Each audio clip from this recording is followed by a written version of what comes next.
Okay guys, the point of this video is to come to this conclusion, okay? So what are we looking at here? We are looking at your estimated hours that your employee is going to work, or estimated days that your employee is going to work per year, okay? So, you know, taking out weekends, vacations, etc. A good number to shoot for there is 220. And then you times that by your 8 hours times 1,760 hours per year times X. What do you want this number to be? What do you want your employee to make you in profit per hour per year? Okay? And that'll be your profits, profit per employee per year. So that's a number that you need to come up with, okay? You need to know what you want to make on top of your break even, which I'm going to show you that. So everything after this short little intro video is going to be your break even number that I'm going to show you. Then you would add this number on top. So let me show you an example. So you got your yearly days worked per employee times their hours would be your 1,760. Let's say on top of your break even number, you're going to put $30 per hour. So that employee is going to make you $52,800 a year. Now that's pretty extreme. If you especially have a big company, you're probably not going to make that much per employee. So that number would be smaller. For me as a one-man band, I can add somewhere $30 to $40 because I want to make that. You know, I want to make that profit and put that back into the company. I might need to buy a new van next year. So let me know if that makes sense to you, and let's get started with some of these other numbers. I'm going to show you your break evens and how that correlates with your overhead, etc. So let's get into it. Okay guys, so we got 3 different scenarios here on how you would calculate your hourly rate for the year for your HVAC business. And you know, some companies tweak this for different times a year. You know, sometimes they tweak it for when, you know, if they need to lay somebody off, then this formula changes. You can change your hourly rate, and a smart company does this. So let's go over this. So let's say you have a small company that's got 3 employees. Let's say your yearly overhead, that's everything that you have to pay, is $626,716. I just came up with random numbers. That's why you need to know what you're spending every year. As soon as you know this number, you can do this formula. So let's say your guys work 220 hours a year, okay? So if you were working, you know, 5-day weeks, sometimes we work Saturdays too, times 52, that would be 260. You know, you got to factor in vacation, and sometimes guys just ain't worth a shit for a day, that's honest. So 220 is a good number for me. That's what I would put if I had some employees, which I do not. So you take that, divide that by your man hours per year, and that would give you your daily expenditure on that employee, okay? Now, if you have 3 employees, you got to take that number and divide it by 3 because you're dispersing that throughout 3 guys, right? So you take your 3 employees, so that number comes out to $949.33, 8-hour days. And obviously we work more or less than this sometimes, but this is a good average to have. And then that gives you your hourly rate of $118. That's a pretty good structured company there. If you're able to put your hourly rate at $118, that's pretty darn good. So also, you got to figure what you want to make for profit too. So this is your break even is what I'm trying to give you here. I'm not giving you what your hourly rate should be. Let me show you a scenario for me as a one-man band. So this isn't me. This number's not correct. I'm not going to divulge my stuff here. But so let's say my expenditures were $317,000. You know, I tend to work more than if I worked for somebody. So I got to factor in all that time. So let's say 240 hours throughout the year comes out to $1,320.83 per day, and then divide that by 8 hours, and that gives me $165.10. Now that would be my break-even number. So that's not structured very well either. And I guarantee you that my numbers are better than this because I don't charge that much and I do very well. So anyway, that's just so then you'd want to figure out what profit you want to make throughout the year, what you want to pay yourself, and you'd put that on top of that. Then you'd average that out by your 240 work days, and then that would give you your hourly. And I'll show you how to do that in a second. And then your large company, let's say they make their overheads $5,176,500, and let's say those guys average out at 240. I think this is actually supposed to be 220, so let's say that's 220. I changed it, and then that would be $23,529.55 per day, and then they divide that by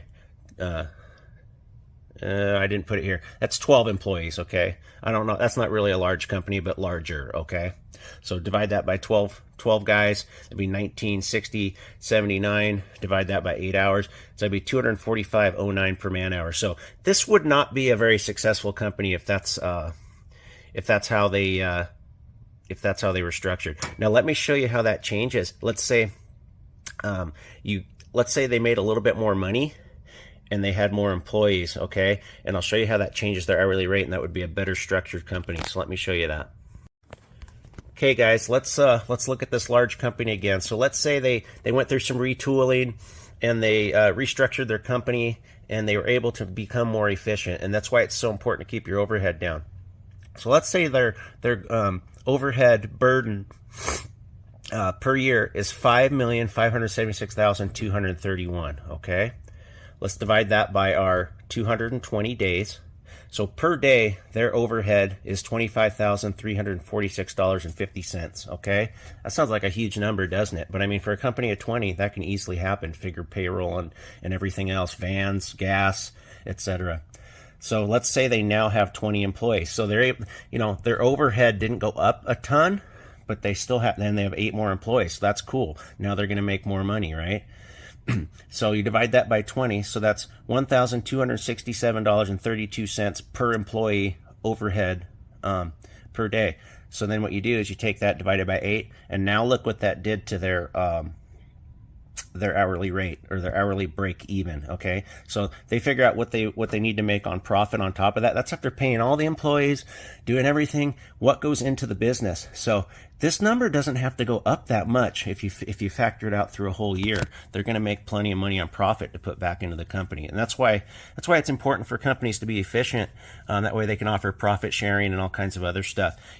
This number includes all your medical benefits and everything too, so you don't worry about any of that. This is just money, icing on the cake, and I would assume that the owner's salary is factored into this. Everybody, management, whatever.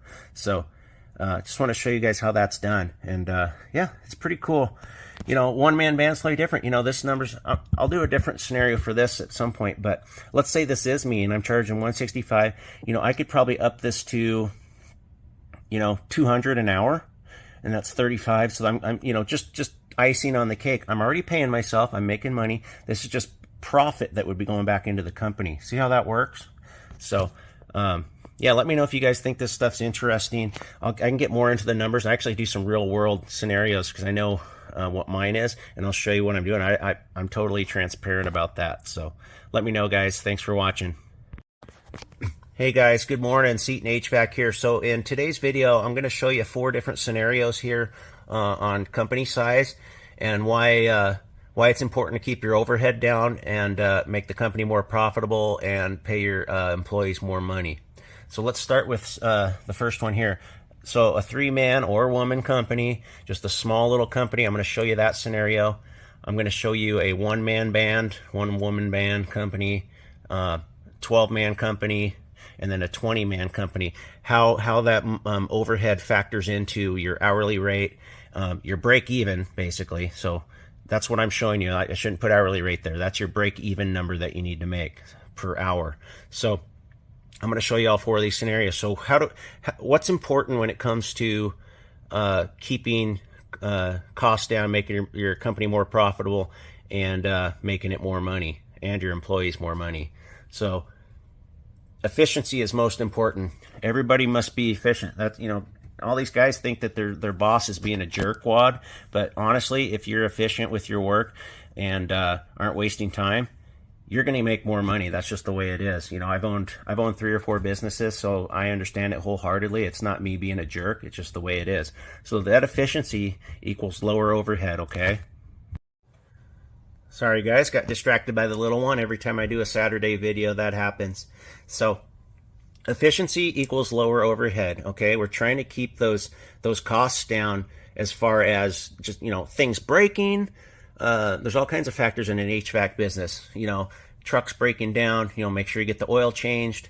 Are you organized in your van? Just little things that, you know, and this is why it's important for you to be efficient, because it not only does it keep the overhead down, it gives the boss a little more meat on the bone. If he's a generous guy like me, he can give you guys more bonuses, spiffs, all kinds of stuff. So efficiency is key to keeping the overhead down. In turn, that's going to keep, you know, the hourly rate down that you're charging the customer.